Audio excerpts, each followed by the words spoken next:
जी, जय गुरु जी संगत जी। आज जपजी साहिब की दूसरी पौड़ी की व्याख्या करने की मैं कोशिश करूंगी। मुझसे बहुत गलतियां होंगी, भूल चूक के लिए मुझे क्षमा करना जी। ये पौड़ी है, हुक्मी होवन जी हुक्म मिले वडियाई, हुक्मी उत्तम नीच हुक्म लिख दुख सुख पाइए। इकना हुक्मी बख्शीस एक हुक्मी सदा भवाइए, हुक्मे अंदर सबको बाहर हुक्म न कोय, नानक हुक्मे जे बुझे ता हौ में कहे न कोय। हुक्म हुक्म क्या है, पहले हम ये भी समझेंगे, और परमात्मा और हमारे बीच में जो रुकावट है वो कौन सी दीवार है, इसको हम समझेंगे। हमारे और परमात्मा के बीच में झूठ की दीवार है, इस दीवार को हम कैसे तोड़े। हम सब की प्यास सच की है, लेकिन हमारी कशिश झूठ की है। This is the duality that we live in. It is like a tug of war. एक तरफ हम चाहते हैं, हमारी प्यास है उस सच को पाने के लिए, लेकिन दूसरी तरफ हमें जो ये दुनियावी नज़ारे हैं और जो ये दुनियावी खींच है, ये हमें आगे नहीं बढ़ने देती। जो ये शरीर का रस है वो हमें आगे नहीं बढ़ने देता, और हमारी आत्मा की रस जो वो बेचारी भूखी रह जाती है। सो गुरुजी कहते हैं, किव सचियारा होवे किव कूड़े टूटे भाल, भाल इज अ वॉल। किस तरीके में इस दीवार को तोड़ूं, किस तरीके में आगे बढ़ूं। Only he can answer this, who has risen above all worldly desires and he has reached the higher levels. Only he can guide us. The answer to this is हुक्म रजाई चलना, नानक लिखिया नाल। Which हुक्म? जो नियम में चलते हैं वो हुक्म की पालना करते हैं, और जो नियम की पालना नहीं करते वो दुख में पड़ जाते हैं। फॉर एग्जाम्पल, हमारे अंदर एक हुक्म है जो नियम हमें बता रहा है कि if we eat too much हमारा शरीर रोगी हो जाता है, if we think too much हम मेंटली रोगी हो जाते हैं, अगर हम फिक्र में डूबे, फिक्र ज्यादा करें, we will lose weight. So anything which is overdone, and we know the right and wrong that is also within us, will lead to dukh. He only wishes to see us happy.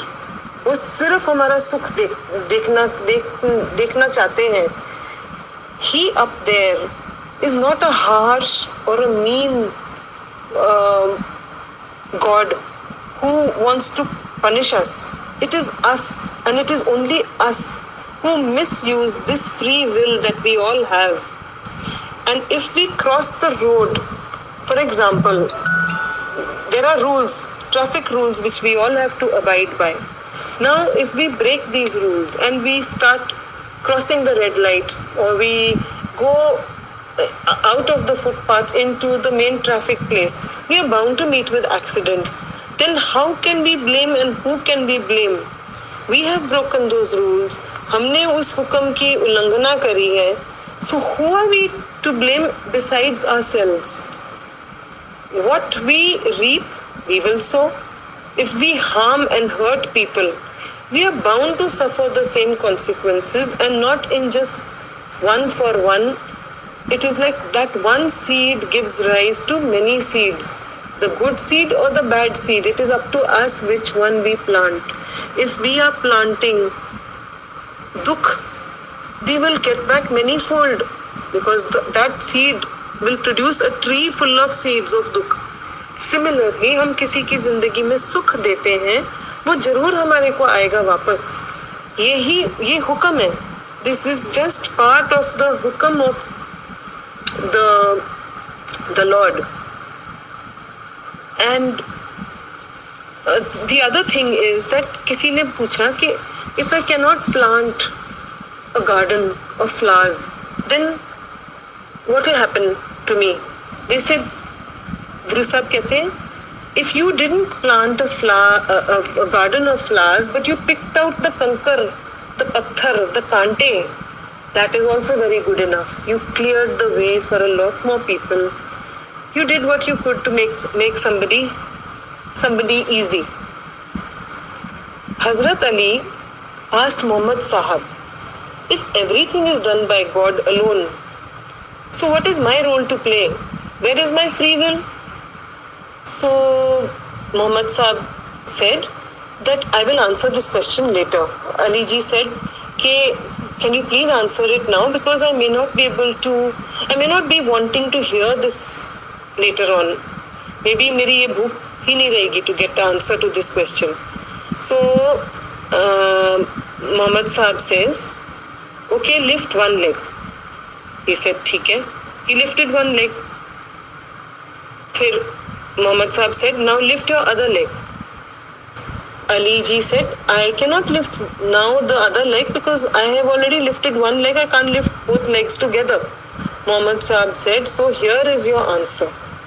वो कहते हैं, this is your free will, whether you want to pick up your left or the right leg. The choice is not left and right, it is shubh and ashubh karam.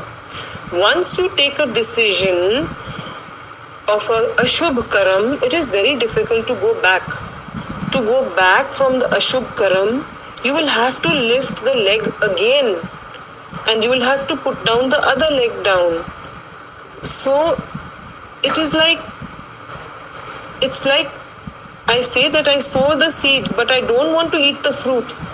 So this is not happening. This is the नियम.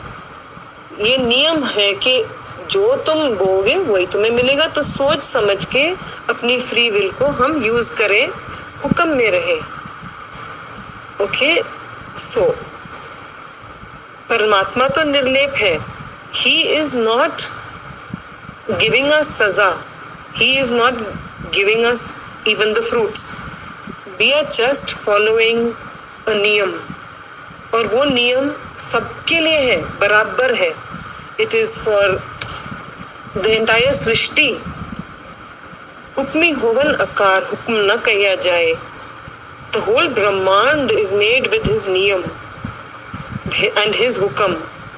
How much ever science has now advanced, we cannot make blood.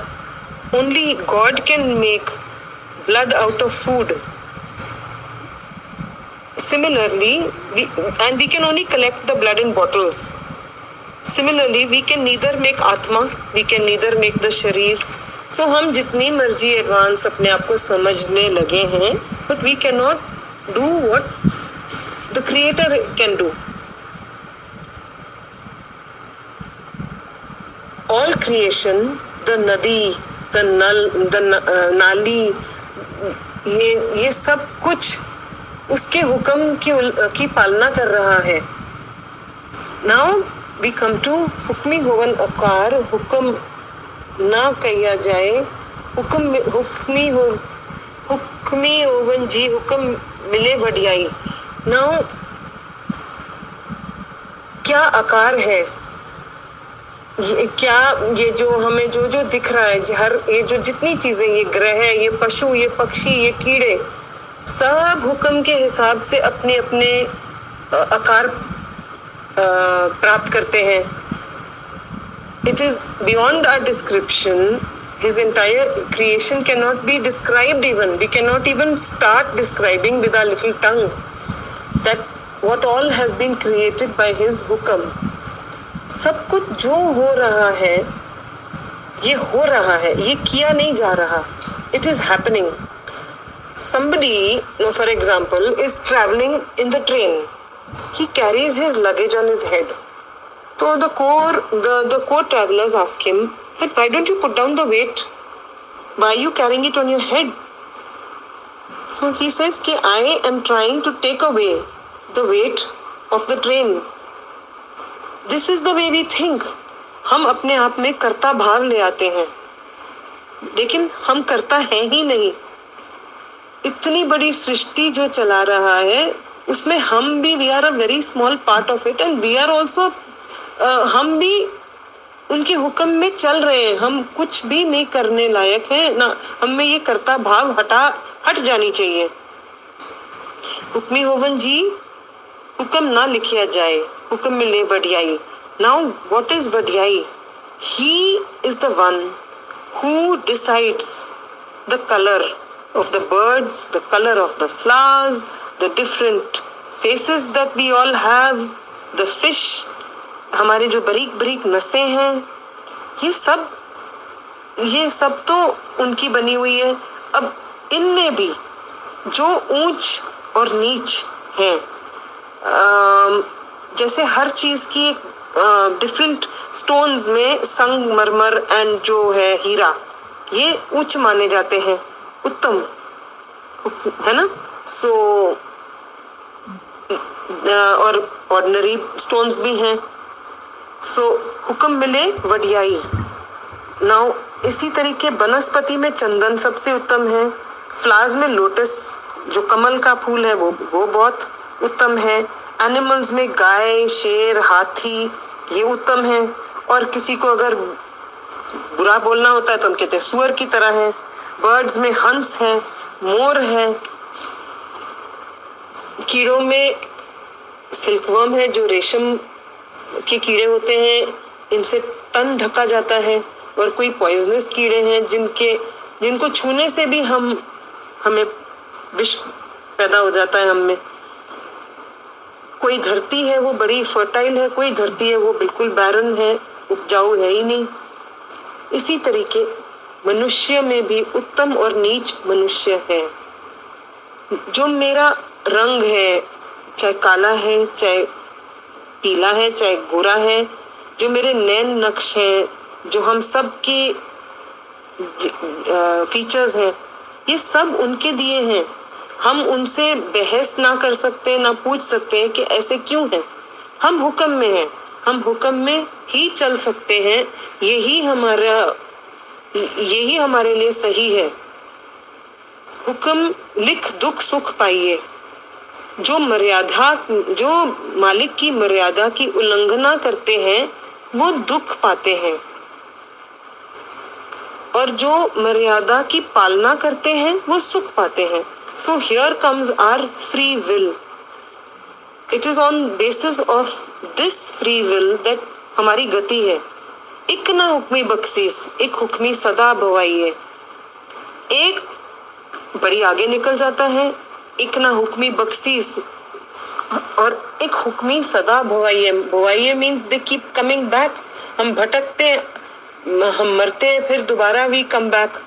और एक है जो हुक्म की बख्शिश पा लेता है, और एक है जो बार बार जन्म मरण में फंसा रहता है ना. हुक्मे अंदर सबको, बाहर हुक्म ना कोई. द फिश, उसका हुक्म ये है कि वो मर्यादा में रहे, तो वो she can swim in the water as much as she wants.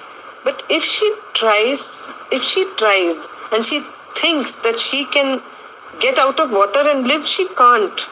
That is not the hukum that fish can follow. Have to stay within the maryada only. अब एक मछली है, वो पूछ रही है बाकी मछलियों से कि मैंने सुना है कि सागर कहाँ है. वो तो मैंने सुना है बहुत बड़ा है, बहुत कुछ सुना है, वो सागर में बड़े बड़े रत्न हैं. और ये हमारा हाल है. She is living in the sagar and she is asking सागर कहाँ है. हम पूछते हैं where is God. We are surrounded by God. सारी सृष्टि जिसमें हम बस रहे हैं, ये सभी तो मालिक है. ये सब मालिक उस सब चीज में बस रहे हैं, और हम परमात्मा से के बारे ही पूछ रहे हैं जो सब कुछ कर रहे हैं. Good bad is all with in. It is inside एक एक grain of the sand, the elephant are all in his हुक्म. नानक हुक्मे जे बुझे ता हमें कहे न कोई. जो इस बात को समझ गया, जो इस बात को जिसने बुझ लिया, वो फिर हमें करनी बंद कर देता है. उसकी आई एम, आई खत्म हो जाती है. हुक्म न कहिया जाए. So, no ahankar, it leaves us once we understand that we are not the doers and there is no our ego also comes down once we understand. There's no ahankar and we know it is only and only him. The karta bhav will leave us once we understand this. Kabir ji कहते हैं, तू करता तू भया मुझ में रहा ना हूं. जब आपा परखा मिट गया, जत देखा तत तू ही तू. जब नानक जी ने तकड़ी बट्टे पे तोलना शुरू किया तो वो बिल्कुल लीन हो गए. तू तेरा तेरा तेरा करते हुए. बिकॉज दीज वर, ये वो थे जो हमें सिखाने आए थे और ये वो थे जो जिन्होंने उसको पहचाना. तो इनमें हौमें खत्म थी, इनमें कर्ता भाव नहीं था. वो उसी अकाल पुरख को समझ रहे थे और देख रहे थे. हम क्या करते हैं? हम इंसान मेरा मैंने किया, मैंने उसको ये दिया, मैंने ऐसे कर दिया, मैंने देखो मैंने ये बनाया, देखो मैं ये करती हूँ. देखो हमारी मैं बकरी की तरह खत्म नहीं होती. इसकी एग्जाम्पल है it's just a very sweet example that बकरी जो है वो सारी जिंदगी मैं करती है. और वो मैं करते, द बकरी is the most slaughtered animal of all. मरने के बाद उसके पीस करे जाते हैं, वो खाई जाती है, उसका कीमा बनता है, जो भी कुछ बनता है और खाया जाता है. अब उसकी मैं हो गई खत्म. अब बारी आई उसकी चमड़े की. चमड़ा का बना ढोल. और जब ढोल बजा तो तू तो वो मैं तो खत्म हो गई, तू शुरू हो गई. Because the dhol is used for singing the praises of God. So किव सचियारा होइए, किव कूड़े टुट्टे भाल, हुक्म रजाई चलना नानक लिखिया नाल. हुक्म में रहे, हुक्म उस मालिक को ही समझे, अपना कर्ता भाव अपने मन से निकाल दे और इसी में हमारी गति है. शुक्राना संगत जी, शुक्राना गुरु जी. भूल चूक के लिए माफ, दोबारा से माफी मांगती हूँ जी. जय गुरु जी.